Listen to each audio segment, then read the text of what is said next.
Once more, the conflict between Israel and Hamas, a group recognized as a terrorist organization by many countries, has resurfaced, exhibiting an unprecedented level of violence and unpredictability.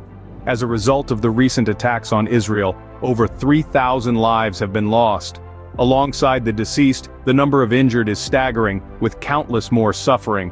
This intensifying conflict has not just resulted in the extensive destruction of infrastructure, but has also uprooted thousands of families, pushing them into desperate conditions. The reports extracted from various authoritative articles mirror the bleak reality of the situation, a reality that is agonizingly complex to grasp. On October 7th, Israel was unexpectedly targeted by a meticulously planned series of attacks from Gaza, orchestrated by Hamas, an entity recognized as a terrorist organization. The relentless onslaught of rockets that blocked out the skies carried deadly cargoes, exploding indiscriminately. Armed assailants, members of this terrorist group, stealthily infiltrated the borders of once safe communities, instilling division and terror. The media channels overflowed with urgent reports of attacks, all carried out with military precision from all fronts: the land, the sea, and the air.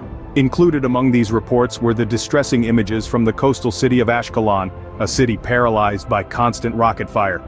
Adding to the horror, sources like David Ben-Zion report a horrifying update.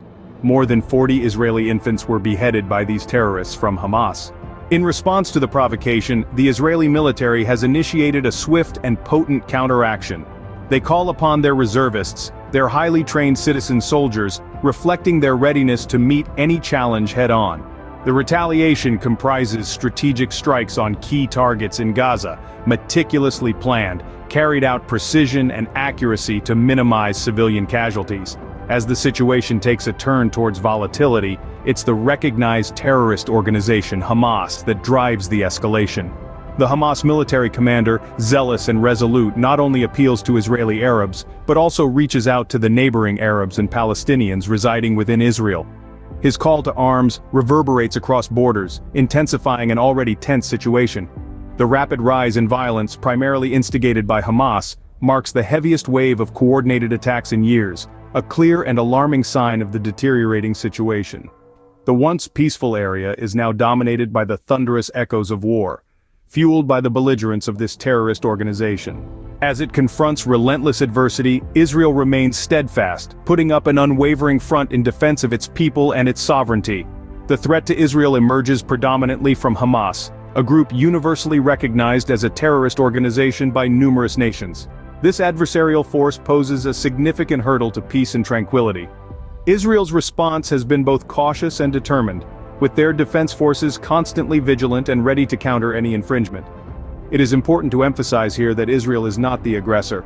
Rather, it is defending itself against the relentless attacks from a known terrorist organization.